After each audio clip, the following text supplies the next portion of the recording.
Oh, there you go. It is now recording. Yeah, I usually get a verbal message that when the recording starts, but I didn't get anything. You sure it's recording?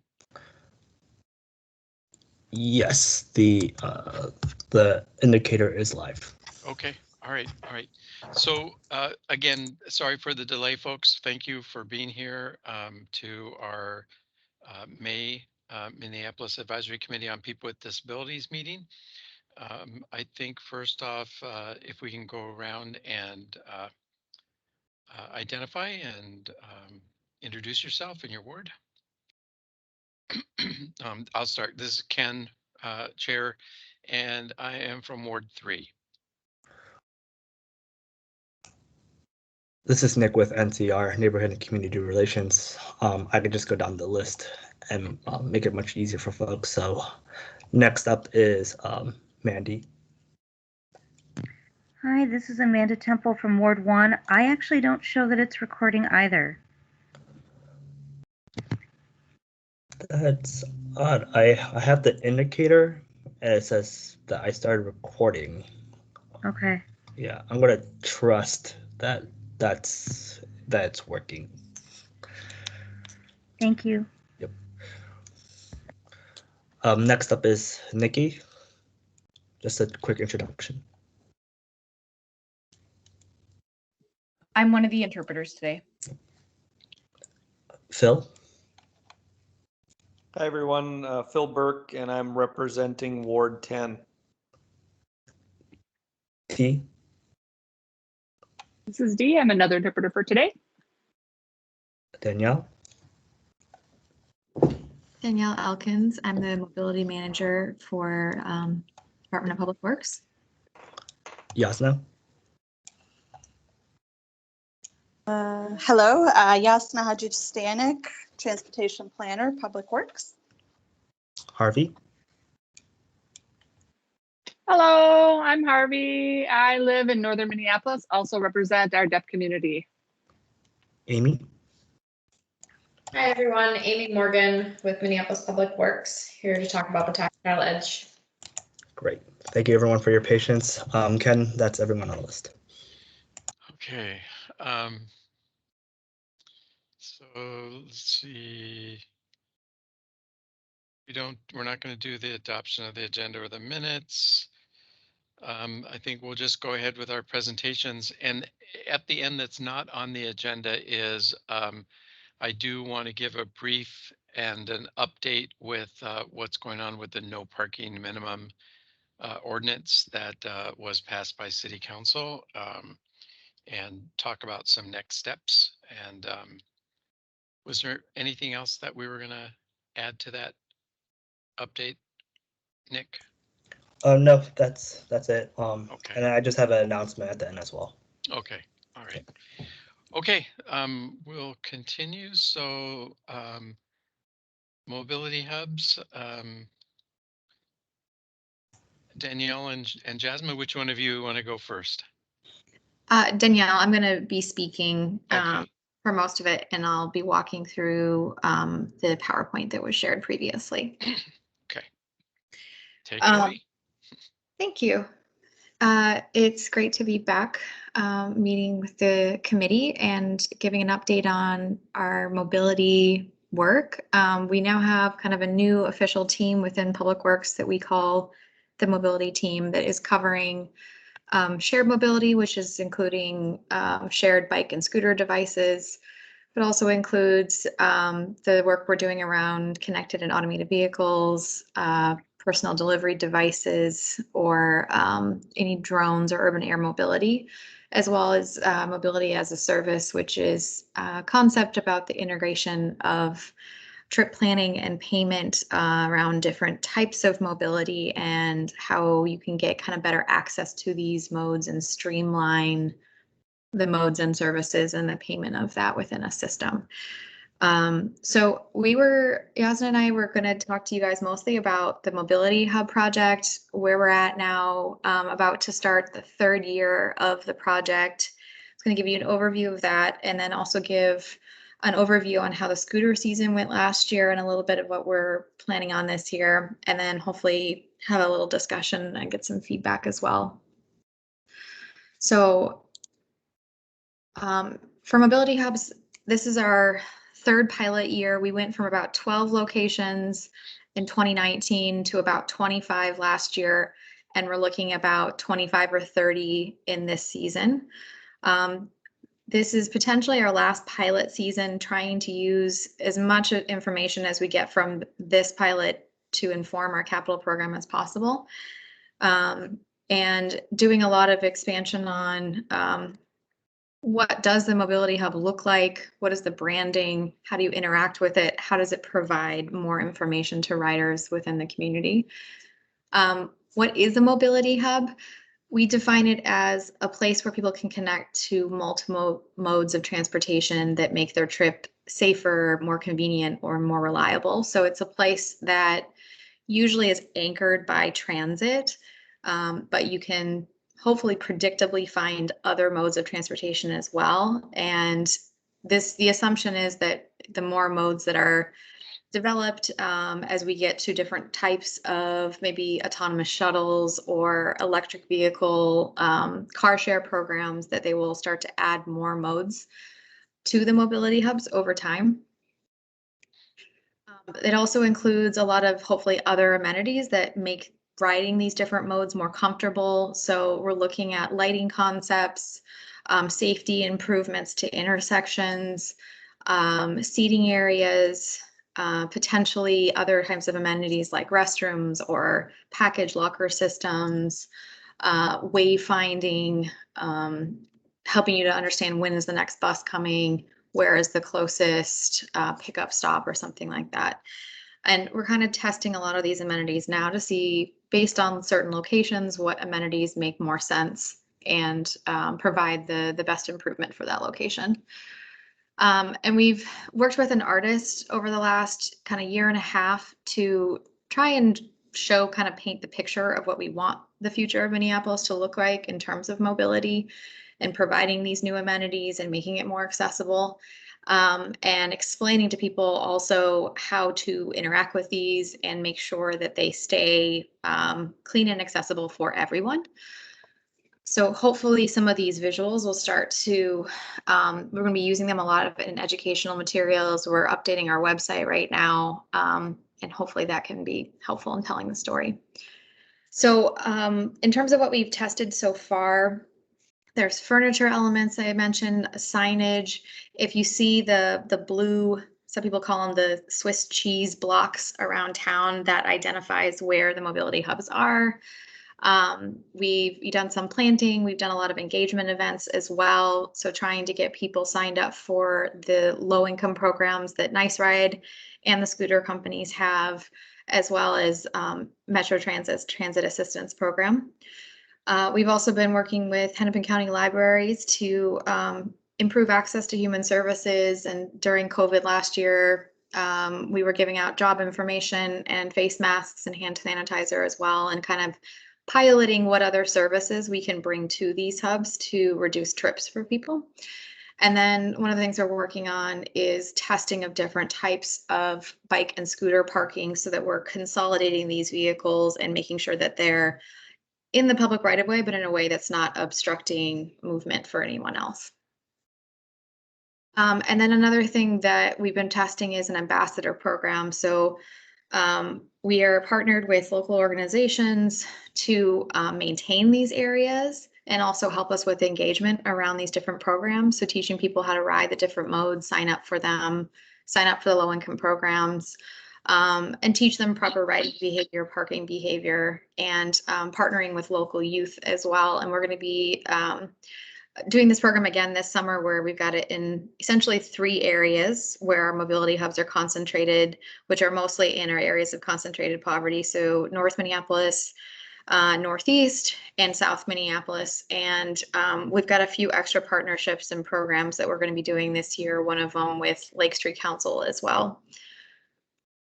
And partially what's supported the work last year was we received a national grant that was a Streets for a Pandemic Response and Recovery grant from NACTO nationally, that helped support this community investment work and making sure that these areas were well maintained and had all the necessary resources.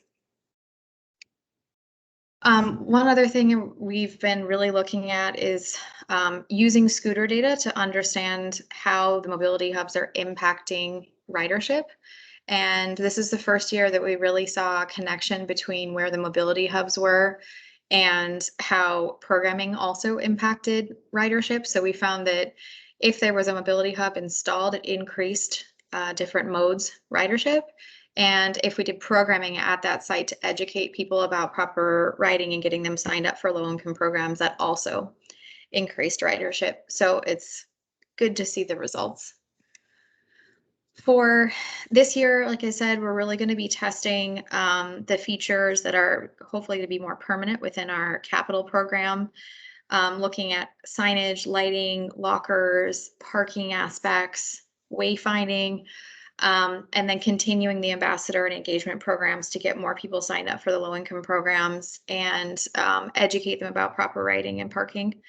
And you know, some of the elements that I think would be really helpful to get feedback on, I mentioned with the amenities, we're going to be working with an architecture firm to do some branding work, to look at different options of how we can make the places, you know, give them a sense of place of it's really easy to identify when you're in a mobility hub, that also help with accessibility. So that might be something we can talk about at the end. I also wanted to just give a short update on the scooter program. We started in 2018, and it's been obviously a learning curve for every city that's gotten scooters. Last year, we had significant drop in ridership from 2018 to 2019 and 2020. 2019 was the biggest year with over 1 million trips.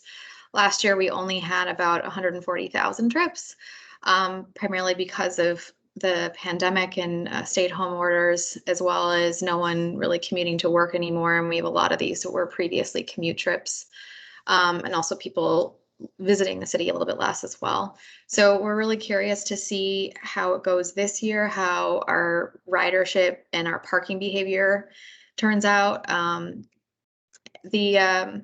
Say one other kind of piece of data I wanted to share was in the slides is that we have been really focused on kind of our equity requirements and making sure that the scooters are being placed in areas of concentrated poverty so that everyone in the city has access to them. And we had some challenges in terms of compliance, but we spent the last year really developing a comprehensive compliance tool to be able to monitor this really well. And thankfully, we were pretty stable in terms of our percentage of trips that were starting or ending in ACPs, and we're hoping to grow that within the season. The trips continue to be kind of covering the whole breadth of the city. We got 92% of streets saw a scooter ride on them and 94% of trails. So even though our ridership was significantly lower last year, people did take trips in a lot of areas around the city. We had our challenges, of course, but the main thing that was really important, I know, to this committee was the Lock 2 requirement and making a significant effort to make sure that the scooters were not placed in the clear zone and out of the way. And I think last year, because the ridership was significantly down, complaints were also down. We didn't see as many issues, but I think that was more of an indication of ridership. So we're really watching this year to see how that goes. Some people are doing a good job and properly parking them and attaching them to the meter hitches and to bike parking, and others are not. And we have a lot of plans for future engagement, and then using a lot of the artwork that you can see in the slides to explain to people why you don't park it in these areas and how it can really impede access. We also put up these signage that explains exactly where you can and can't park and why at mobility hubs, and we'll continue to do that this year as well and do as many education programs as we can. Prior to the 2020 season, we had installed 1,500 of those loop hitches that are on parking meters. So trying to get the scooters as close to the curb and cars as possible and away from curb ramps and the main areas on the sidewalk. And we also worked with University of Minnesota to borrow some bike racks last year to also help us consolidate the scooters into the on-street corral areas as well as at the mobility hubs. And we're going to be doing a lot of work in continuing to map bike racks and test different types of bike parking with both Metro Transit and our interns this summer. So hopefully we'll, continue to invest in that, and that continues to improve scooter behavior. Like I mentioned, complaints were down significantly in 2020. Take into account like the drop in ridership, obviously that had a really big impact on it. But in general, what we saw from the companies is that the severity of the complaints are coming down. So people are learning and they're getting better. They're making sure that, I'm seeing a lot even this year of people are not doing a good job of making sure that the scooters are locked to something, but they're putting it at least out of the way or next to what it's supposed to be locked to. So they're getting better. But it's just ongoing education required for this. And we saw, severity of injuries and things like that drop significantly last year as well. And then I think this is the last slide, yeah. There's just some of the documents that the artwork we've created to show that kind of the pink area is where you want to always make the space clear for folks that are walking and rolling, and making sure that there's no obstruction, especially near intersections, making sure that people are never attaching the scooters to anywhere near transit stations. So we did specific artwork around light rail stations, local bus stops, and high capacity bus stops to try and show why it is that you would never park a vehicle anywhere near these areas. And we hope that that continues to improve behavior. And then the last thing was just, a couple questions of looking for feedback. Are there any improvements that you would like to continue to see within the bike and scooter share programs, whether it's Nice Ride or with Lyft and Bird? And then also just any feedback on features that would be most helpful you would like to see at mobility hubs that would help in navigation between modes, or, also linking it up with Metro Mobility, paratransit access, or microtransit access that Metro Transit's also looking at right now. And that's it. All right, thank you, Danielle. Any committee members have any questions? I have a few comments, but I'll let you guys go first. This is Harvey. I have a question. Go ahead, Harvey.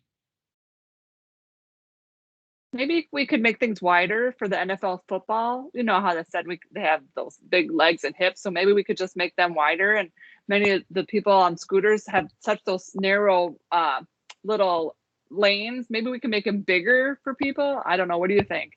It's make the ride a little bit more comfortable, make them a little wider. That's my question. The vehicles themselves?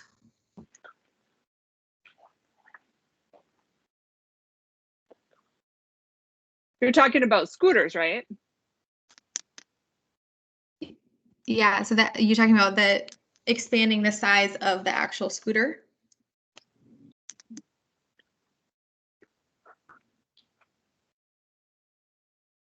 The size of the actual scooter. Yes.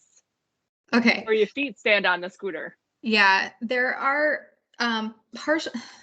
this is a challenge that we've been working on and looking into. So Minnesota state vehicle statutes have very narrow definitions of the sizes that vehicles can be, wheel sizes, platform sizes, and so one of the things that we need to work on is getting the state statutes updated to add more flexibility to have more different types of devices, because they are starting to develop some new devices that have more, like they have a seat or bigger wheels, which I think we want to consider in having a more diverse fleet that more people can use. Thank you.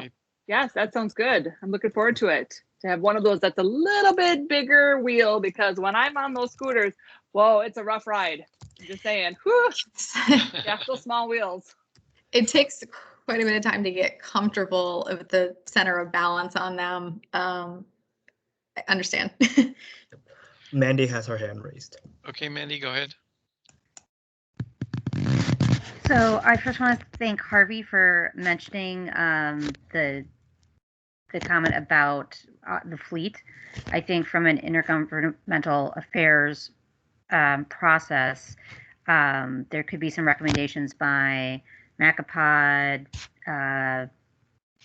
the pedestrian and I guess bike advisory committees and other groups to say that there needs to be a diversification for equity and reasonable accommodations for those who want to participate in these programs. But in those new designs, you also need to consider the space for the docks and parking. What I wanted to talk about was actually your map and your rollout. So I think I figured out from the document what you were talking about for which locations were 2019 and which ones were 2020 and which ones were placed in both. We're lucky enough in my ward to have some on Central, which is a good corridor.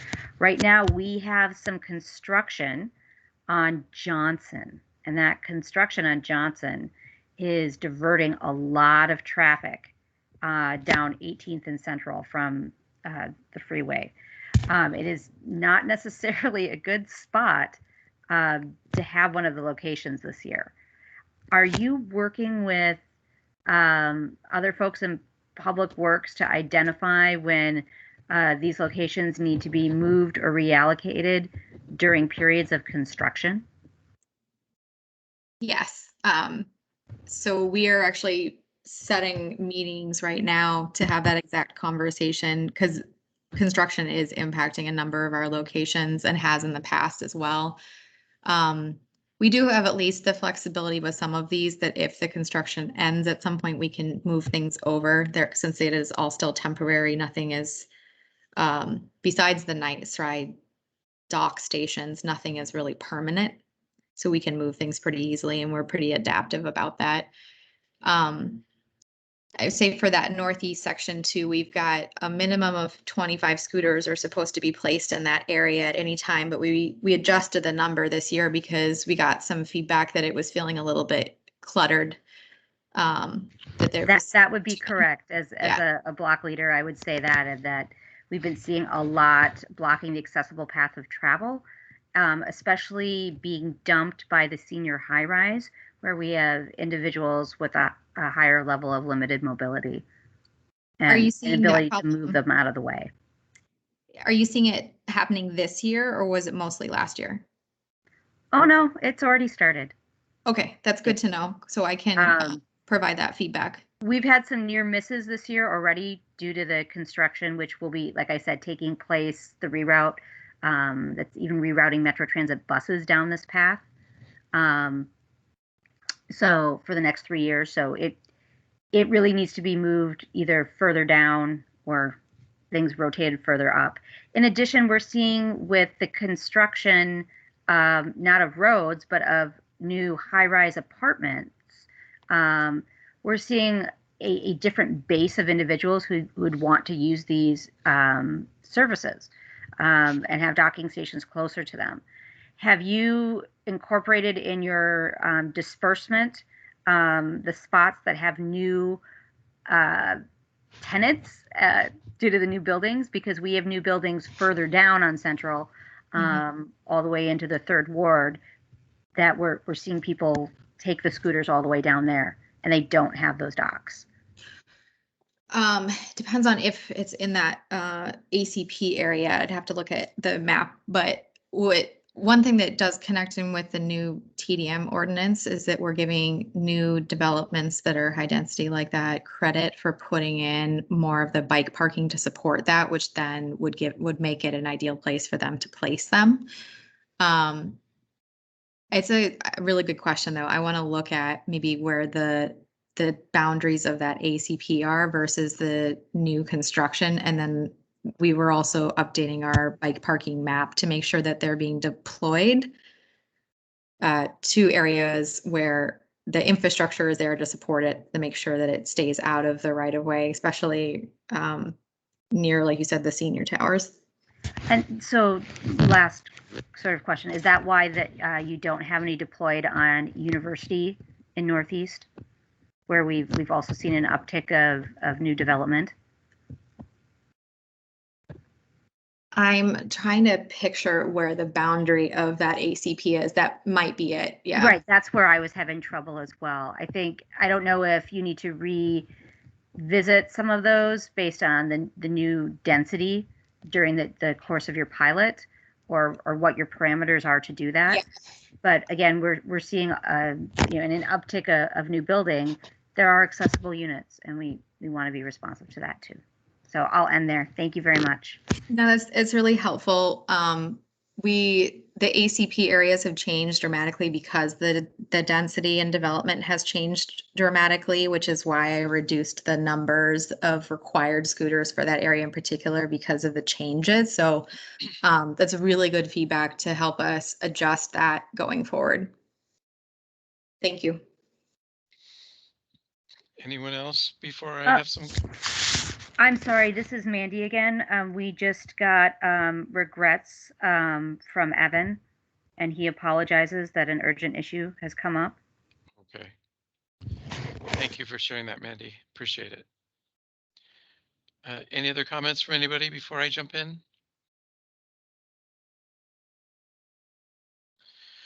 Okay.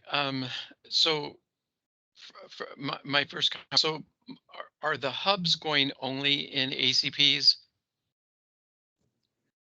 Just for the pilot. So we are putting them in the areas, in our areas of concentrated poverty through the pilot program to understand our most, constrained areas as well as areas that have seen significant underinvestment in the past.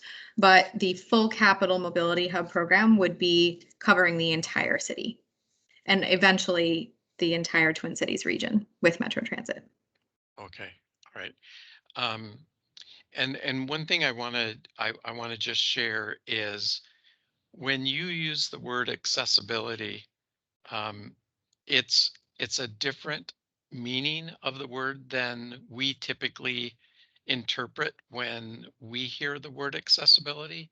And for us, accessibility means access to the devices for people with all abilities. And I'm guessing that your use of the word accessibility just means somebody can reach it. Am I kind of on the right path there with my thinking? As we define it, it's both. I want to have as many different types of devices that anyone could access them. Then there's the access piece of you can find them where you need them, that they're also placed in a way that are not impeding access to any other modes. You're trying to accommodate all of those pieces and also accessible in terms of being able to pay for them, being able to engage through either unbanked or not having a smartphone as well. Okay. So this brings up a couple of issues for me.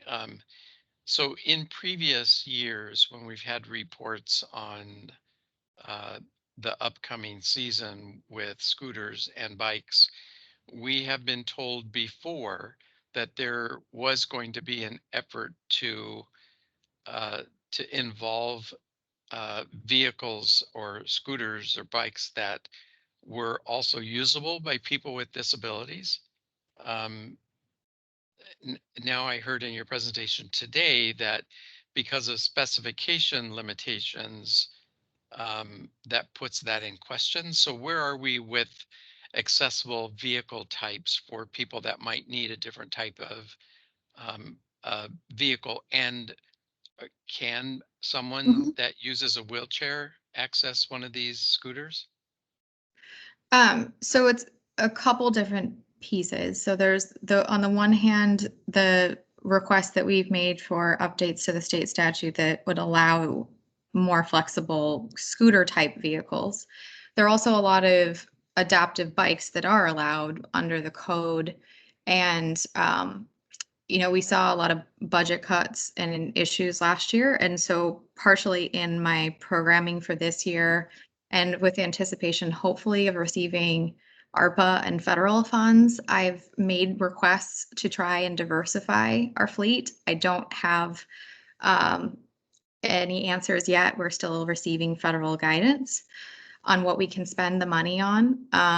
But that is something that we would very much like to do and would like to incorporate into both the scooter and bike programs. I guess my question to this group in particular is how, in some of the other programs that they have done this across the US, they found that it's hard to have different devices spread out throughout the city instead of maybe having reduced number of locations that you can rely on to get certain types of devices.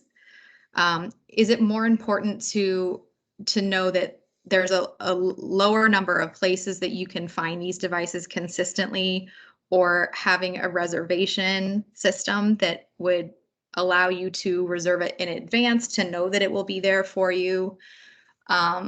Is any feedback on how we could operationally make it work would be helpful. So, you know, my thinking is, you know, I'll preface this by saying I have a way of looking at things with no limitations. So in a perfect world, a person with a disability or who needs specialized equipment should be able to access that just like anybody else would. So that would require a wide distribution and a wide number of them. But I also understand that sometimes we may have to start somewhere and a little bit less of the ideal picture and work towards improving that over time. So in my way of thinking, I would think that the easiest way for somebody who needs specialized equipment, if there's a process of a reservation, asking for a specific location for that specialized equipment to be delivered or provided, would be a really good start initially. I'm interested in your thoughts, Mandy, about that as well. So this is Mandy. There hasn't been a lot of progress, but that I've been able to see by Googling of other cities that have adopted this yet. I know that this was a goal of the United States Access Board to provide some recommendations on this, but then COVID hit, so I don't see that there's been any updates to date from them either. I think where we could potentially see the most benefit in deployment may not necessarily be with the city. So some places where it looks like there's been investments in pilot programs for like the clip-ons for manual wheelchairs, for example, have been done in airports for independence, near stadiums overseas, like proper soccer matches they have these. There has to be sort of a designated need, a volume or a distance that someone is likely going to need to travel where this could be a benefit. Like there's a clear point A to point B. I think the great thing about more traditional bike shares is that people can go and they can go around the parks. And it's really about livability. It's not always point A to B. It's about experiencing our bike paths. And so there are some designated bike paths along the Grand Rounds, and the Twin Cities Adaptive Bike Group, you know, they maintain their own bike rental share program. And the city could help potentially partner with that. They're a nonprofit. But, you know, looking at some designated places or rolling out pilots for special events when people may get too tired or have to travel a distance from parking. I could see where it might be useful, you know, downtown. I think that's different. What I'm proposing is a policy or procedure when to offer on demand versus by reservation. Okay. And so again, I haven't found any documentation that supports either of those. I just don't think we're there yet. But after this pilot is done for this phase, maybe that's the time to then start proposing what an adaptive pilot might look like. Yeah, I would say based on the timing of what we'll hear on federal too, that most of what we'll be getting funding will impact the 2022 season. I was looking into Twin Cities Adaptive, and I think that is a potential good partnership. The other cities that have had maybe the most success, or at least learned the most, is Oakland had a pretty good pilots program, and Detroit recently did one. That have been researching and trying to understand what worked and what didn't, and talking to some other folks nationally. So this is really helpful. I think, I'm wondering too, if we start to test some of these locker systems, which can be used either for package pickup or for like what Hennepin County is doing, where people can just be given a code and unlock the locker, and you can get whatever you like. They put in like EBT cards. I'm kind of wondering if maybe the technology that would electrify a standard wheelchair could be put into a locker, and maybe you check it out or something. Like there could be a shared system that way. I'm adding it to my list. Something to think about. Yeah, and one other thing to consider during this pilot phase is reaching out to the disability community through maybe some sponsored surveys to do a survey to find out what the interest level is within the community, and there are several specific organizations that could assist with that you could partner with to get that out. Minnesota Council on Disability is probably the best resource because they have access to a lot of specific disability related nonprofit organizations. That might be a way to add to the data you collect in terms of survey responses. That's helpful. Thank you. Yeah, and one other thing I was thinking about, so just based on past experience where there have been scooters left in the accessible path of travel, or attached inappropriately where they shouldn't be,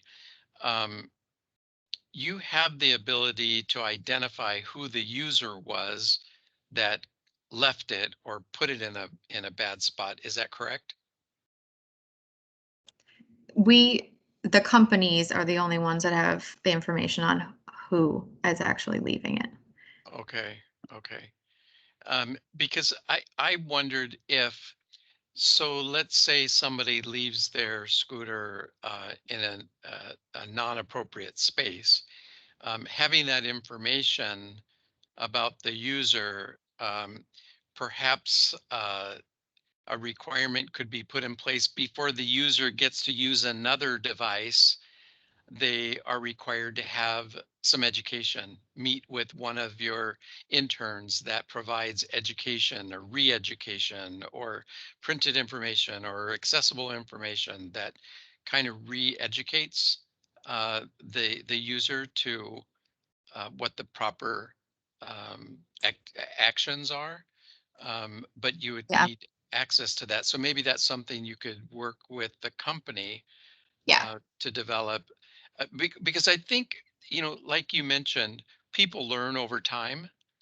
But if they're not, if they don't learn, they're just going to continue to do the same behavior, and we're going to have the same issue.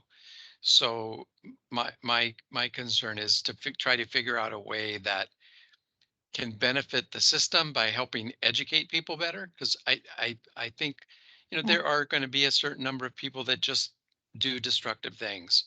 But I think far more the majority of people want to do the right thing. They just may not know,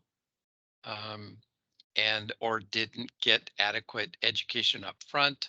So I just think that might be one thing to kind of think about and look at as a possible process. Yeah, so when we get complaints in 311, if I'm seeing anything that is like particularly egregious, or like if I'm getting anything from anyone here in particular, if it's an accessibility issue in terms of, we had a couple where there were people had done a really bad parking job. I've sent special notes to the company and said, okay, we need you to obviously clear this. This is Harvey. Can I add something? Okay. Hang on just a second, Harvey. This is Ken. Hang on. Oh. Go ahead, Danielle.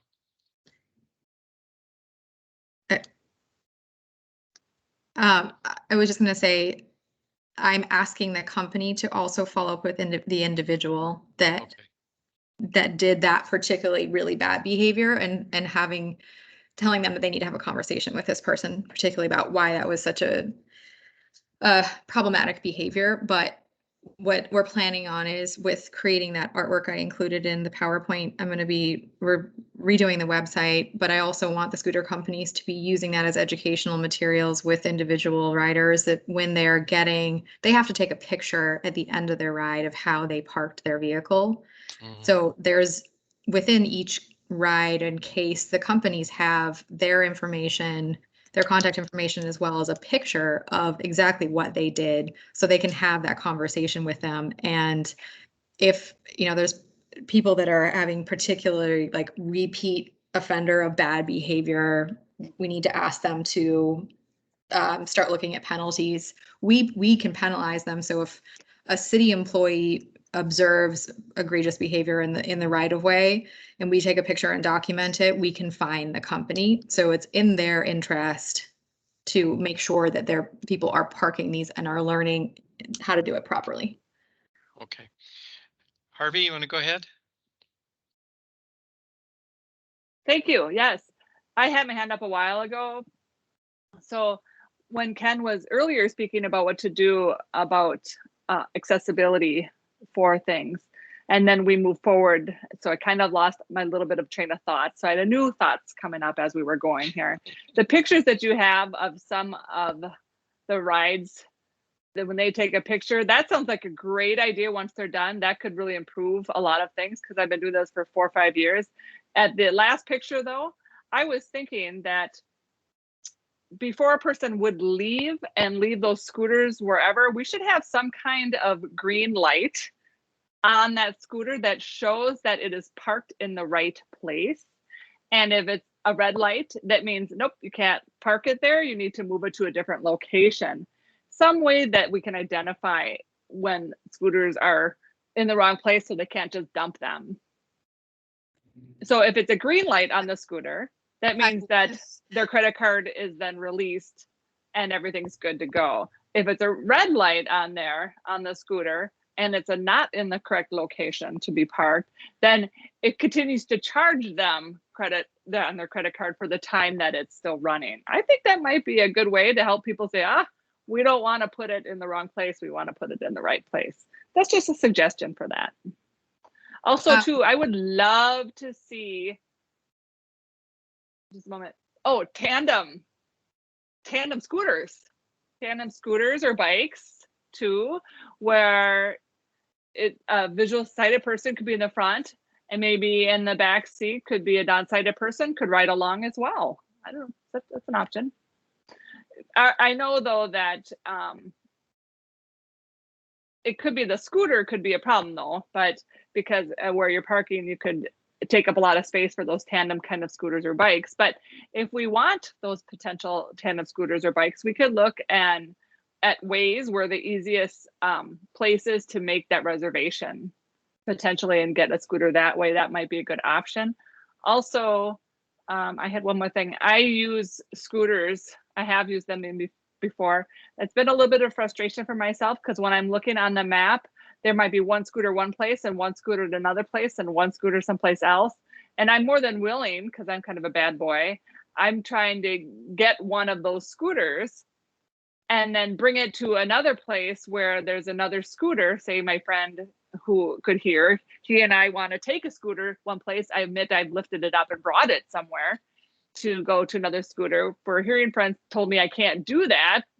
He's kind of the scooter police. He says, no, you can't do that. so that he thinks somebody might be stealing it. So we're only trying to bring it to another place to use it with somebody else so we can ride together on our own. So I'm sure, I don't know, do you have the technology that is pretty darn fancy out there that's people are smart, they can use that, or there's a red light to keep it safe so you could release it from where it is and it would leave that spot. Maybe if it's red light, you said you can't use it again, it'll keep charging your credit card.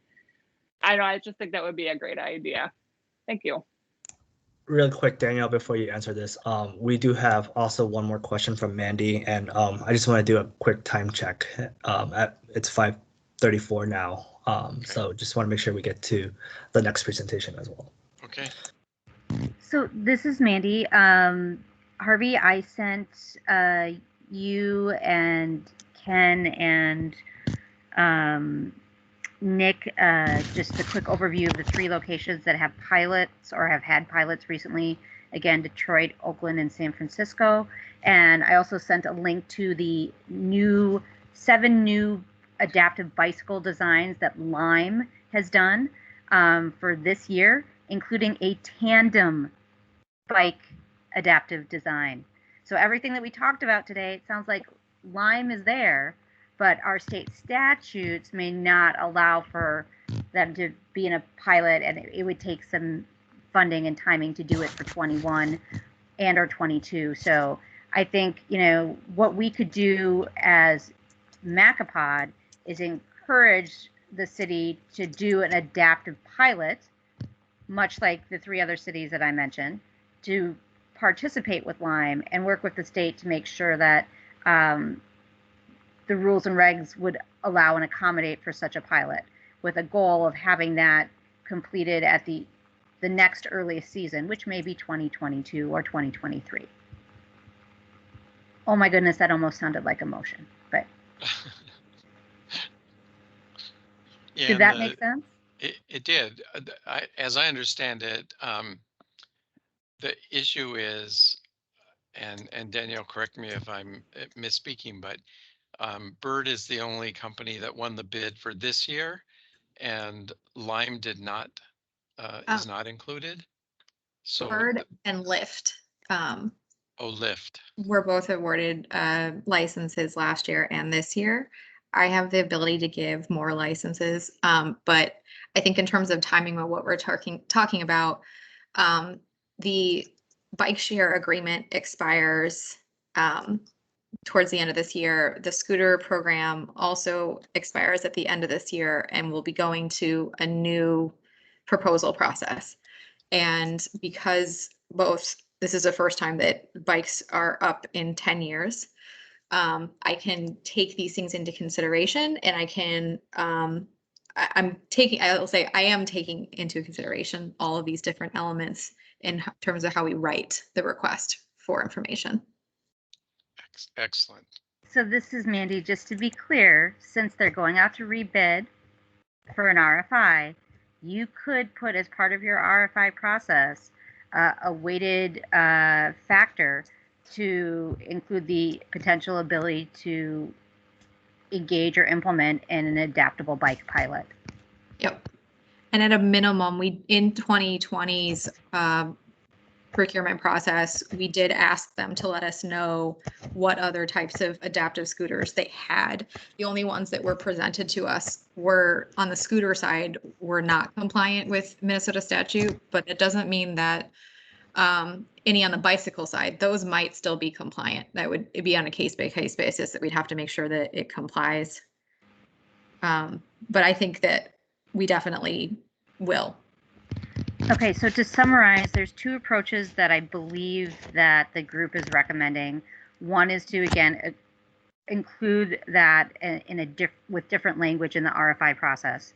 So it's not just whether they have them, it's not just whether they're going to meet current rules and regs, but that they have the ability to roll out that pilot and provide information that would assist us in lobbying to change those rules and regs. And that leads us to part 2 of the recommendation, which is to engage with intergovernmental affairs about revisiting these rules and regs to allow for an adaptive pilot. So even if it wasn't a permanent change to have an exemption or a waiver to conduct the pilot. Did I summarize what everyone talked about? Harvey, Ken? I think you got it. Awesome. And Nick, you'll be able to cover that in the minutes the way that I explained that? Sort of? Correct. You're awesome. Thank you so much. I know we've got other things on the agenda, but I look forward to having, you know, the group come back or reach out to us again with RFI language to review or anything that we can sign on to make that exemption, waiver, or change to the rules and regs to allow a pilot possible. Absolutely. Thank you, Mindy, and thank you, Danielle and Jasmine. Really appreciate your presentation, and thanks for the information. Absolutely. I want to make sure I answer Harvey's one question. I don't know if we got back to it. If a ride is not properly locked to something, like the lock is not engaged, it does continue to charge them. So they are penalized for not completing it and locking it. I think you are onto something in terms of maybe visual algorithms in terms of knowing whether something is parked properly or not, and that would be technology on the scooter companies, and they should work on that. Yeah. Excellent. All right. Thank you again. Thank you. Okay, next up is Tactile Edge Evaluation. Amy and Katie. So can somebody just talk about the RF5 for me quickly before we move on? Sometimes what that means? For Amy, for us in the city, Yeah, we do Mandy RFQs and we do RFPs. So that's a request for proposal, or request for information, or request for forget what the Q is, but that's the procurement bidding process. Oh, yep. Perfect. Thank you. Okay, Amy, Katie. Hi, everyone. My name is Amy Morgan. I'm an associate transportation planner within our Public Works division. Unfortunately, Katie could not be here tonight, so I will be talking about the tactile strip alone. And so for those who may not be as familiar, we are doing some evaluation work on the tactile edge that was installed as part of the Hennepin downtown reconstruction project. The segment between 8th and 12th Avenue was completed in late 2020, and you can see that tactile edge out there today.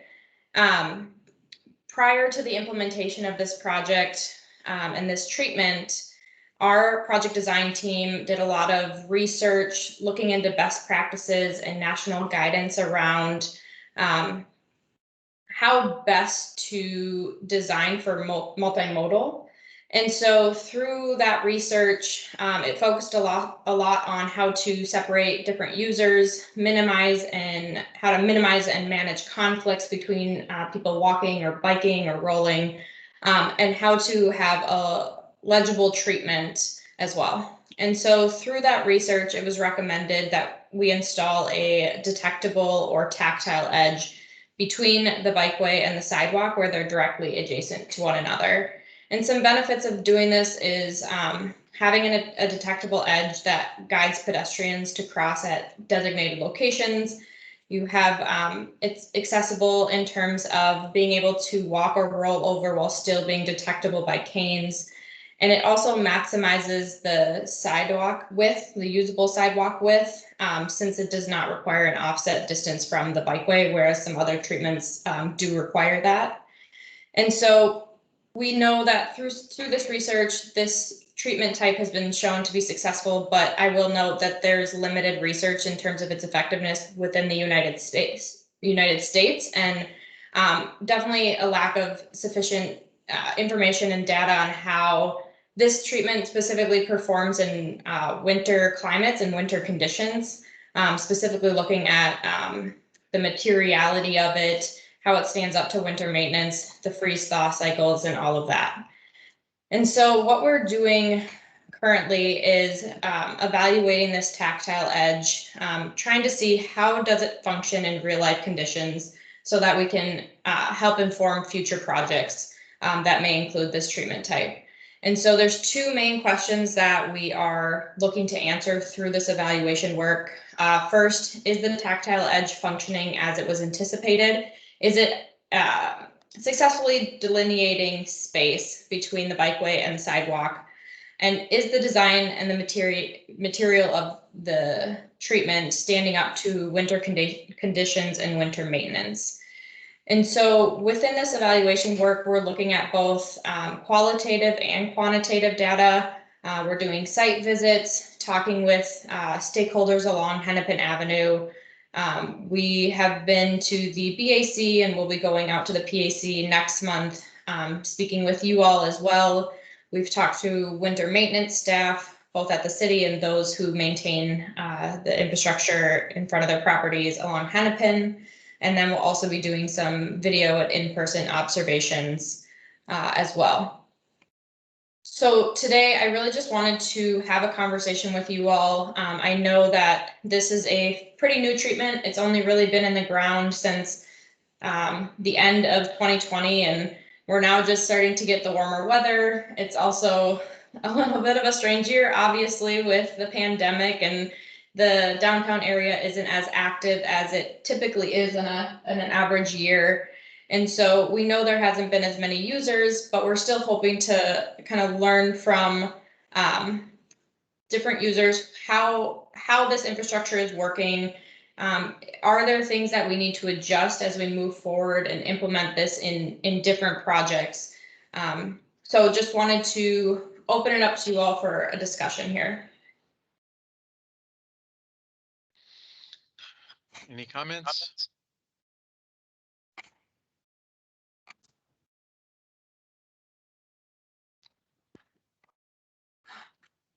So I will jump in.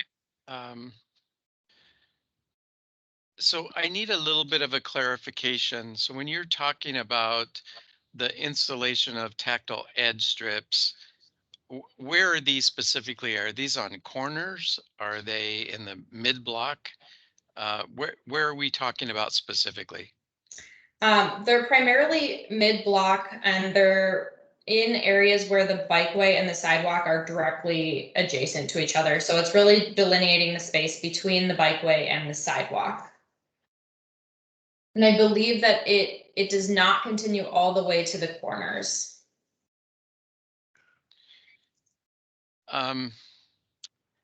So, just being truthful and honest, I don't think that's an appropriate use of the tactile edge, the truncated domes that we call them. The truncated domes are designed to designate the change from one type of, I don't even know what to call it, from one space to another space. And typically it's used at the delineation where a sidewalk ends or a pedestrian ramp ends and a street begins. So it's a message that you need to be careful because you're stepping into a different use of the pedestrian area. If you're just using this on a sidewalk to delineate the sidewalk from the bike path, no one's going to be expecting that. And quite frankly, I don't know that anyone, if that's the only delineation, I think that's not an accessible use of, or an acceptable or understanding use of that kind of, so somebody typically isn't going to encounter that because they're walking towards the street curb and encounter that to give them a message that they need to be careful. If it's just a delineation, aren't there other methods of delineation that could be a little more instructive? Amy, before you answer that, I'm sorry, I don't mean to interject, but I just want to try to get a frame of reference here. For this is really more for Amy. Is there an example of that around the city? I'm trying to think if Washington Avenue has something of that because they kind of have both the sidewalk and bike in some areas the bike path elevated at the same level. So is that an example somewhere that could help be a frame of reference for folks? That's a good question. I'm not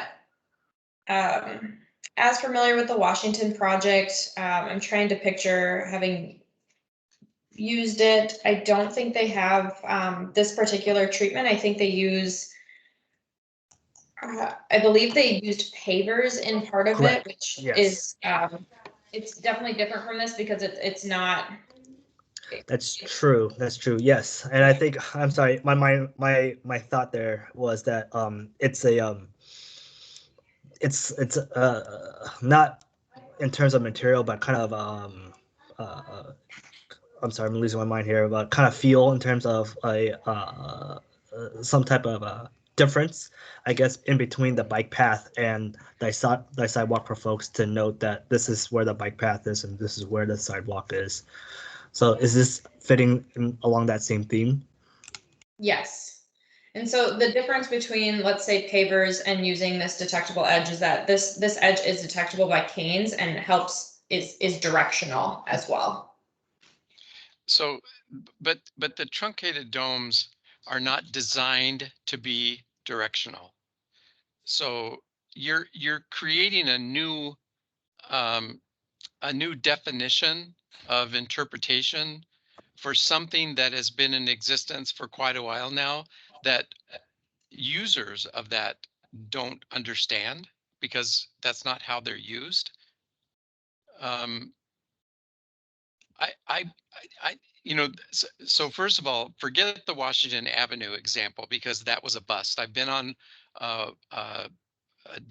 accessibility walks along there to check it out, and those do not work. They are a good example of what does not work effectively. So my concern is that you're taking a symbol of what the disability community understands them and how to use them and giving them a different meaning, if I'm understanding this correctly. And I think there are other ways to do that without getting confused or adding a different purpose for those particular dots, truncated domes. And I can tell you in the winter, that becomes a huge problem because if snow and ice is removed with a shovel, that's not going to clear out the space in between the dots. It has to be a brush. And once ice gets created on those, it's not easy to remove that with a brush. You almost need a blowtorch. And we have that problem already at street crossings. So I don't, in my mind, that's kind of my initial thoughts. Mandy also And has her hand raised. I'd like to be a little bit firmer in the language, and this is what made me make sure I was going late to my next meeting so I could address this. Okay. Please don't do this. I want to be extremely clear. This is not the way to go. Ken is being too polite. I'm not going to be. I'm going to be really blunt and clear. Do not do this. This is going to cause harm and potential liability. Ken has explained that the community is going to identify that as a potential change in modality that we would need to cross. You're going to have people thinking they're crossing onto a bike path. That's number one. Ken also addressed the maintenance issue. You also have to address the issue, though, for those who are on bicycles or using other adaptive equipment to traverse that space. The way that this strip is done is going to make a groove that can damage equipment or when you pop over it, can be uneven and cause someone to fall. There's liability here. Even if you took off all the other accessibility scenarios, why this product shouldn't be used or treated this way, for people with disabilities, it can actually cause a potential problem for individuals who don't have disabilities, who are using scooters, strollers, bicycles. Please don't do this. There's another way to do it. With that said, the Washington example didn't work.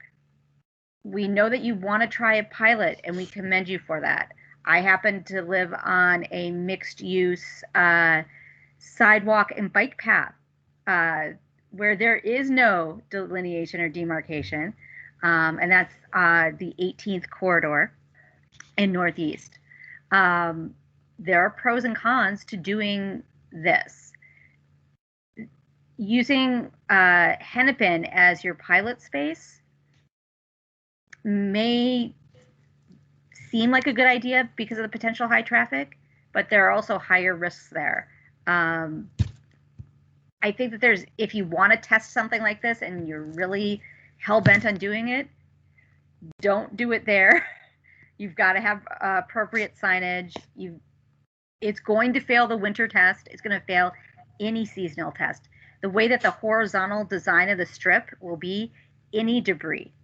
And we know a lot of people like to leave debris on Hennepin. It's not a good idea. There are other mechanisms to do that that can be maintained at a lower cost and value. With that said, there are other municipalities that have attempted this. We don't need to necessarily do our own.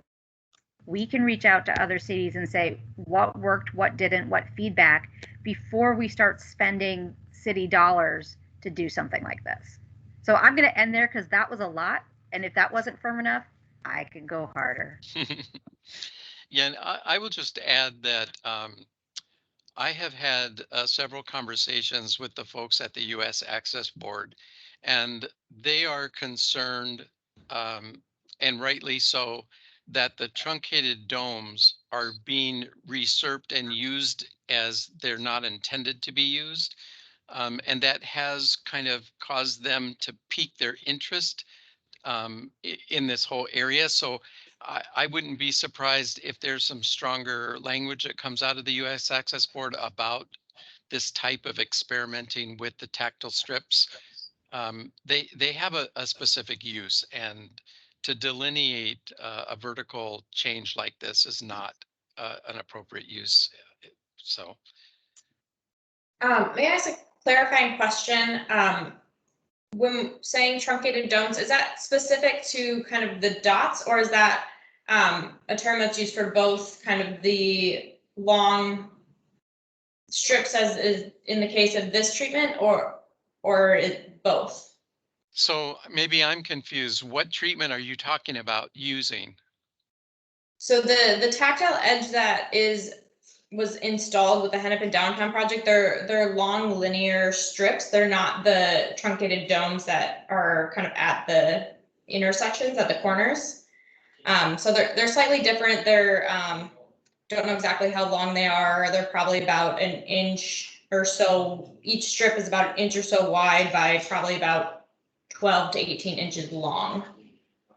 And so it's just, this is Mandy. They're somewhat similar in lengthwise to what you're going to see at a light rail station, but their grooves and depth is all wrong. It's not going to work. It's not designed to do what is being asked, and it is going to be again a liability risk to those who encounter it. The design element, it wouldn't just be a detectable. I would get my cane stuck in it. And again, putting them midway down the block, then stopping, then coming back to a truncated dome, that creates a problem of someone trying to understand where the change of modality is and where they're able to cross. The difference with the approved use by a mass transit platform or stand is specific to the height and alignment of that platform. And the Access Board has specific guidelines on how that can be used, and that depth and shape. And Metro Transit does that well. This is not what you're using. So And this, even if you did, I don't think it would be appropriate for your use. sure. This is Nick. One, I just want to note that Harvey does have their hand raised, but I think Amy, I just want to, and Ken, please, Ken and Mandy, I'm sorry, Mandy, you get to go to your next meeting.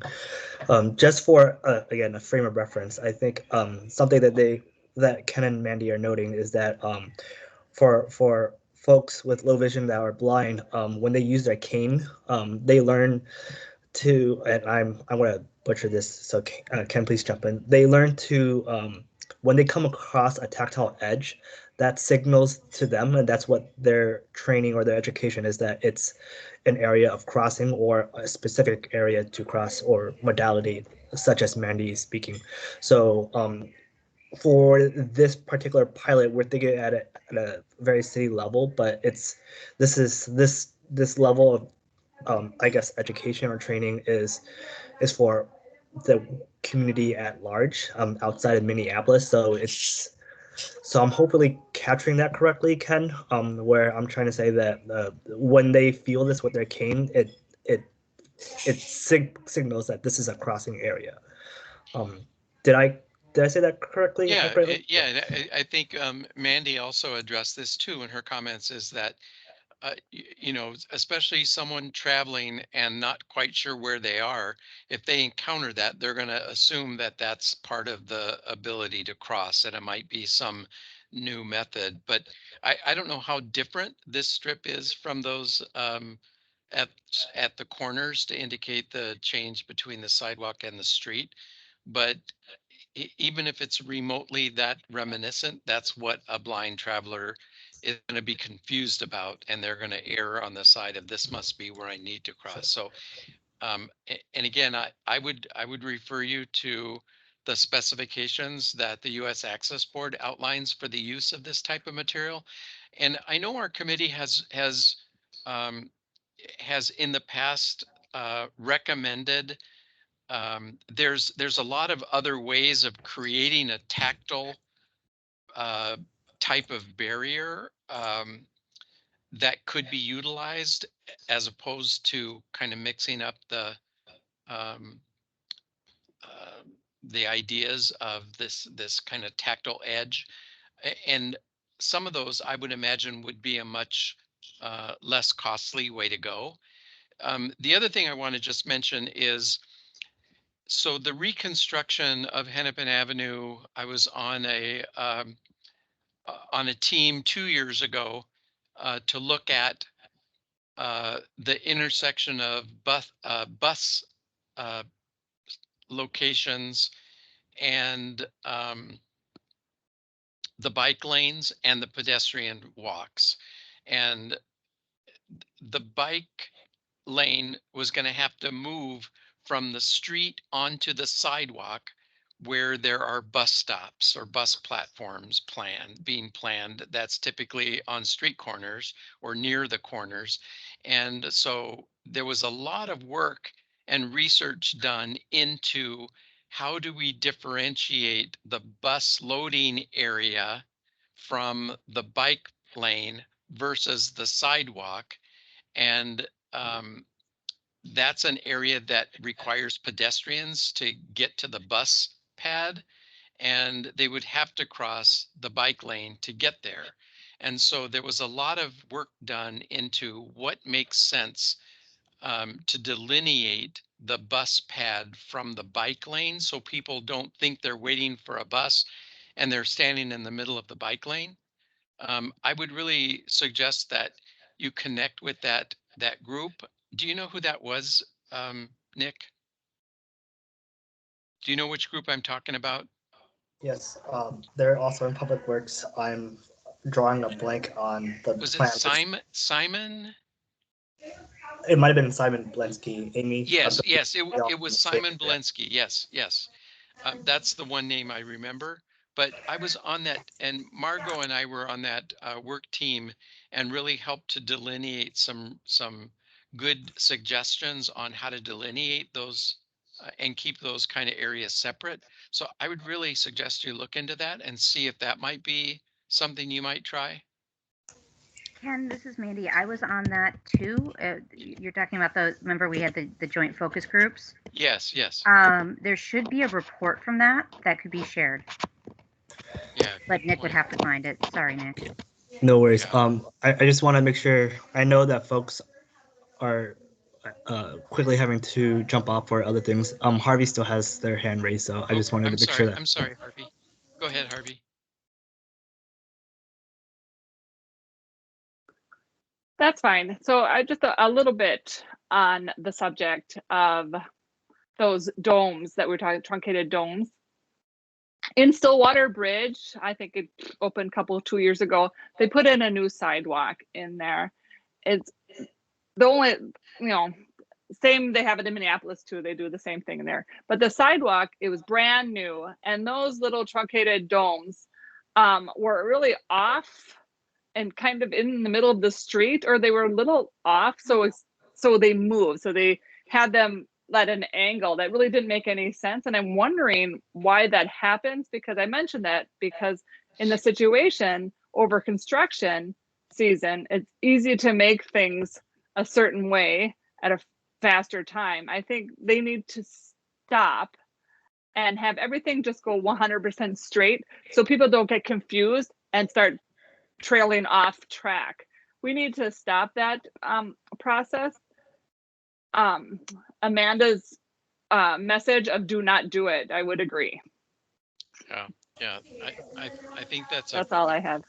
Okay, thank you, Harvey. And I think that's a really good, strong consensus decision from the committee.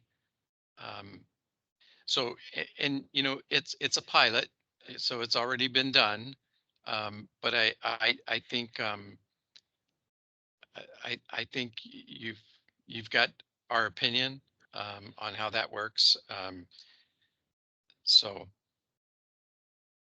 One thing I do want to mention is the work that you were talking about with Simon Blinsky, who unfortunately is no longer at the city. I think most people that actually were part of the early design process for this project are no longer with the city, but I believe I've seen the report that you mentioned, and there is a lot of really good information in there. And from my understanding, and again, I wasn't here during kind of this design phase of this project, but this design treatment was kind of but was selected through that process. That is my understanding, having talked to other people throughout Public Works. But something I think that would be really helpful, if this is something that the group would be open to, is going out and doing a site visit to understand really what is not working and what we can do as we're looking to do this in other places, not the specific treatment, but something that does delineate the space, so that we're not causing unforeseen harm for people by putting in a treatment that people are not used to. So I just wanted to throw that out there, if that would be something that the group would be interested in doing a site visit and field walk to kind of talk through this treatment. And thinking about how we can make improvements moving forward. Yeah, I think that's certainly a good idea, and especially now that things are kind of becoming a little more normalized in terms of being in physical locations outside. I think that's something we could work towards, and especially now the weather's nice. Yeah. I remember after. I'm happy to make time for a walk to show you how I'm going to trip over it. Yeah. And I can bring like an example of a kid's stroller or other things, so that, again, my cane's short because I'm short, but I mean, it gives a little bit of a response to the user when I let people demo those types of canes. It gives some feedback. So. Yeah, and we could take some water or debris and show you how it fills up. I mean, we could do all of these things. But you know, if they're already in place, my only question is, how soon can you remove them? When can we demonstrate that the pilot has failed? So this is Nick.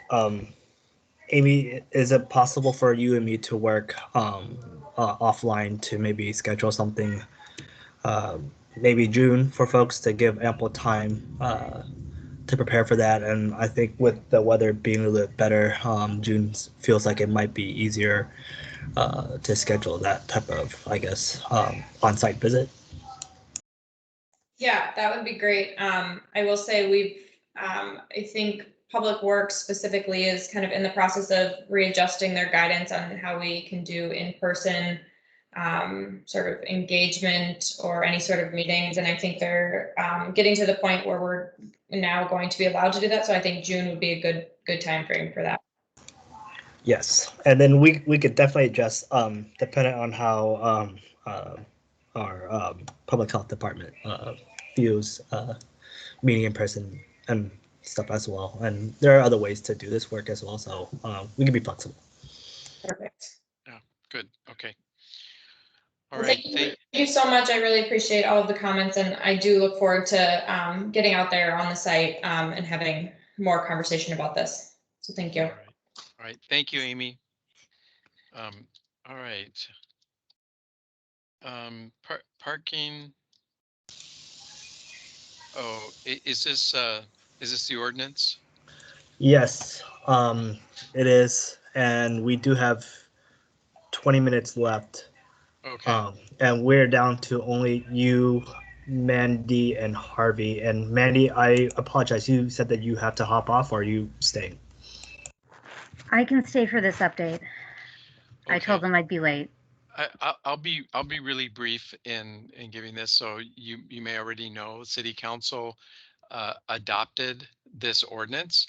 I had a long meeting with Councilmember Fletcher.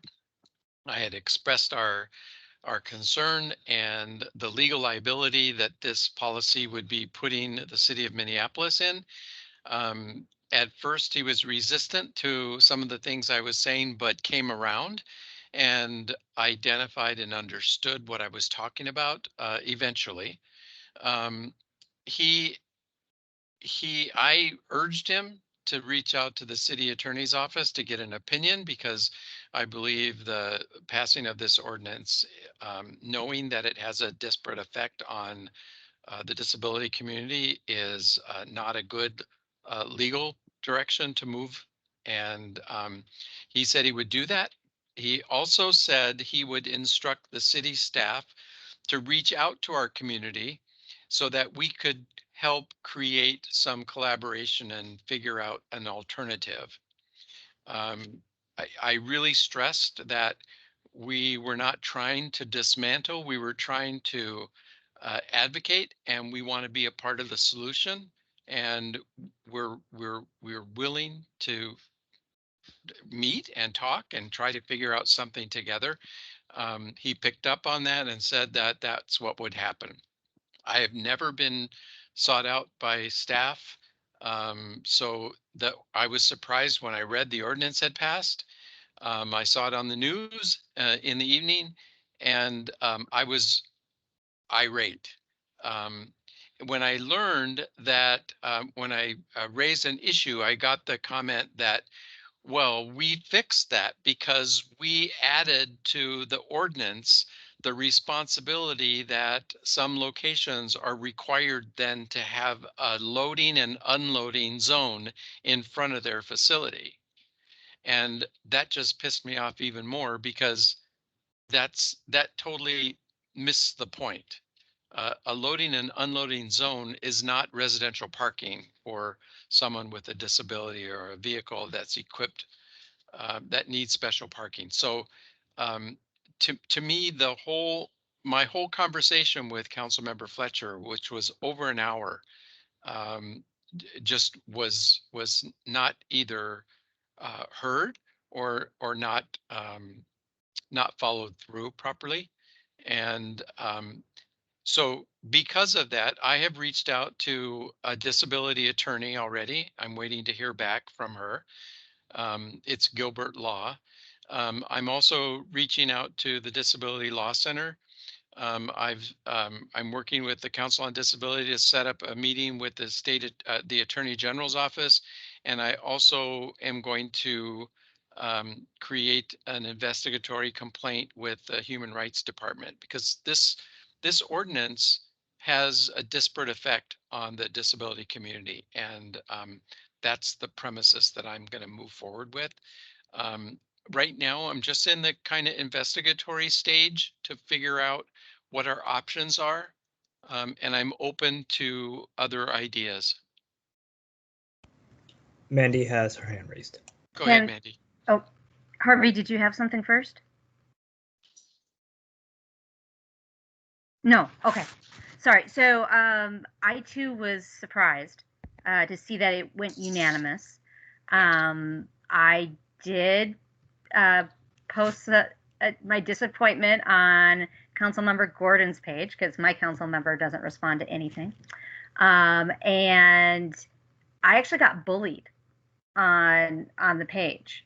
There's a lot of people don't understand what disparate treatment is, and the liability, the ability to visit someone and have is one part of it, but this actually will disenfranchise people from moving into these facilities because they won't have nearby parking. Right. And as a reasonable accommodation. And so they could have made an exemption to say that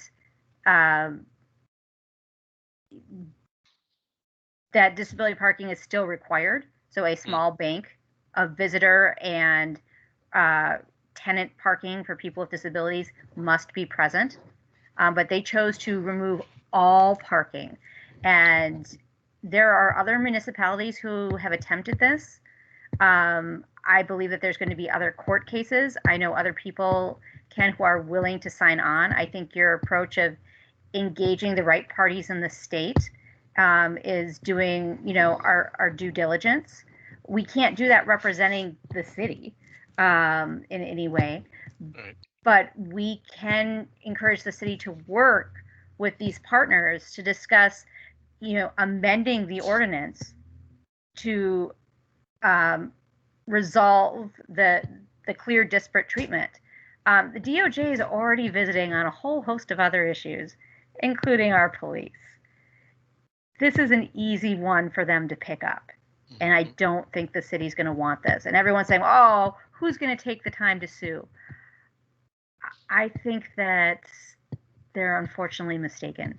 And I want to make sure that this group can go on record, not as I told you so, not that we're leading the charge, saying that we want to come at this from a point of reducing risk, reducing discrimination, and finding a solution for a compromise, and that this should enter into mediation for dispute resolution before it goes into a filed claim. Now, again, if the DOJ picks this up, Ken, they go with it.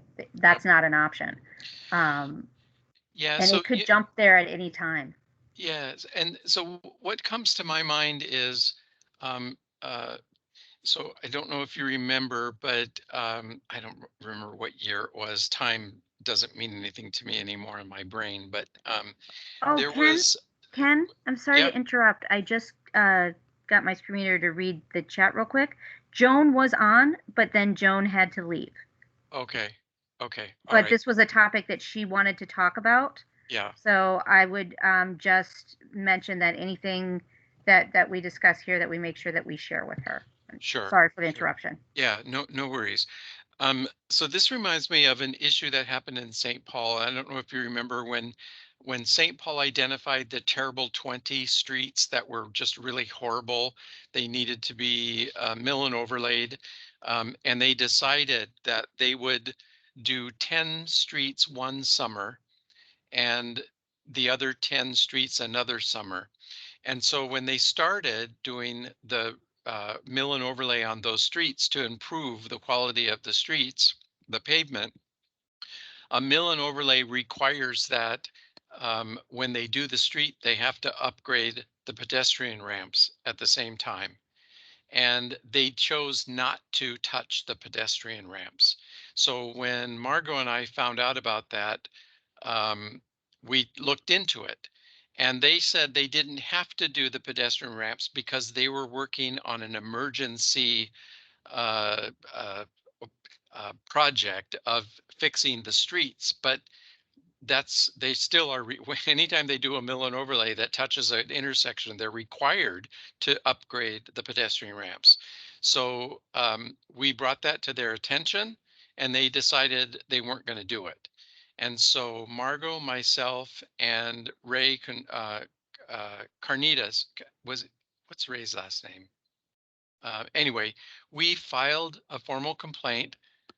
We had the Disability Law Center represent us, and we met with the city and said, this needs to be fixed, or we're going to file a lawsuit in federal court. And we had many discussions that led nowhere. And so on a Friday, we gave them the last choice. You need to work with us, or we're going to file this lawsuit Monday morning. And just before we left, one of the people was a city council person, said, let me talk to the mayor and give me until Monday noon before any action is taken.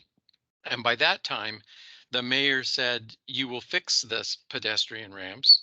And they had to go back, and they met with us and came up with an agreement, and we agreed not to file the lawsuit, providing they changed the policy and they made it really clear on their website that when they do mill and overlays, they're required to do pedestrian ramps, and that they went back and fixed all of those pedestrian ramps. It ended up costing them an extra $2 million to do that because the streets were already done, and that caused them to have to go and fix the streets a little bit again.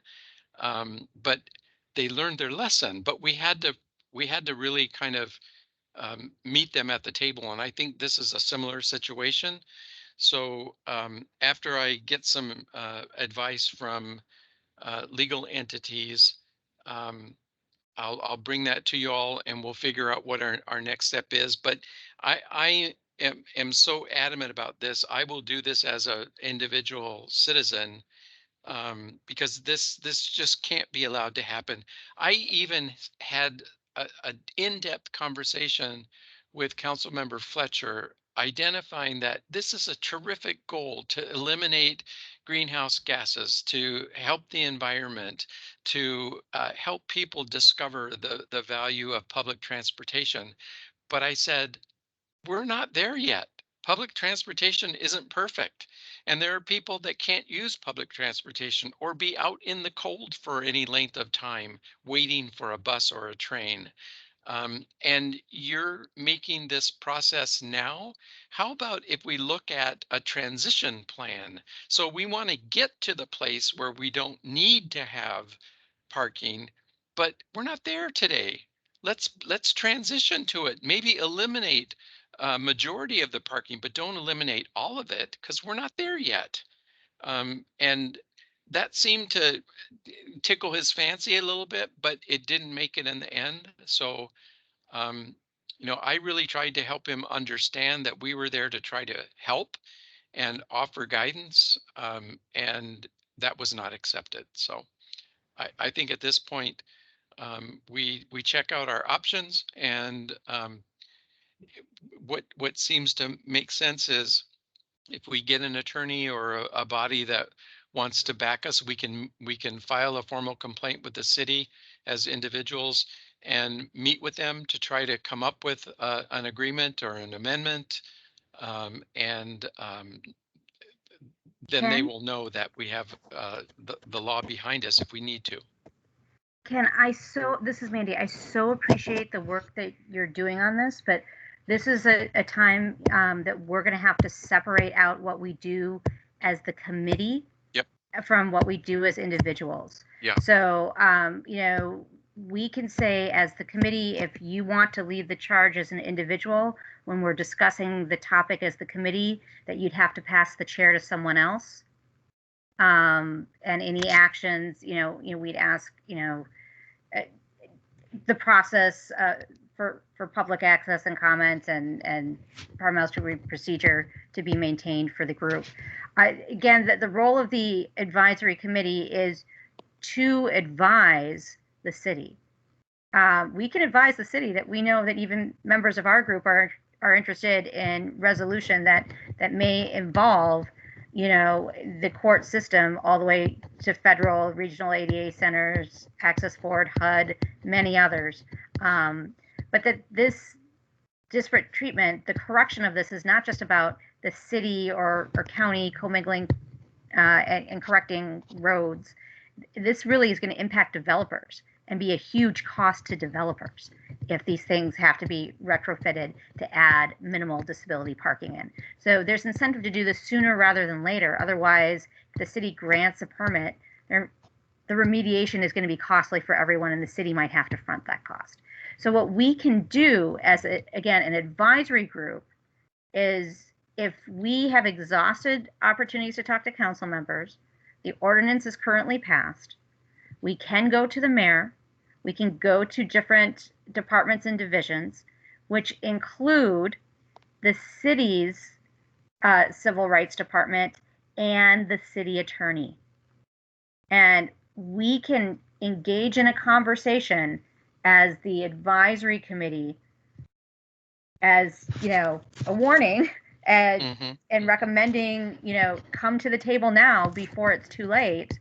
But I would advise that we find someone who's going to represent the individual interests, whether that's going to be this at the city, county, state, or federal level. To do that, that is someone in addition to yourself. Does that make sense?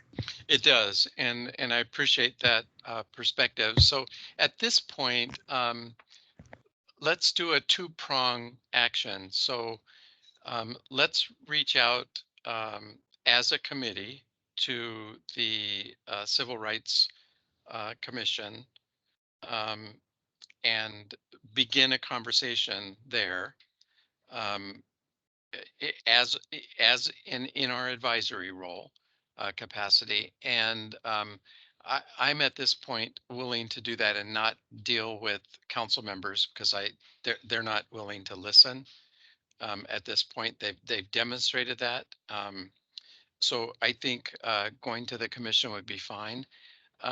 In the meantime, I just as an individual am doing some research and having some discussions to find out what other options might be. So let's keep them separate. And I think that should keep us okay. And Ken, I just want to be clear again, this is Mandy, that while you as an individual could supply information to the group about status updates of a pending case or an investigatory phase, if you have, again, a jurisdiction that's willing to investigate, that's fine, but that would be, again, you'd have to pass that chair temporarily to someone else to do that because you would be operating like a member of the public. Yep. And so I want to make sure that we're really clear that, like, if we're putting something like that on the agenda, we have to be clear, is it action that is being requested of the group, or is it informational reporting function from an individual? And I think that keeps us correct with open meeting rules as well. Yep, I agree.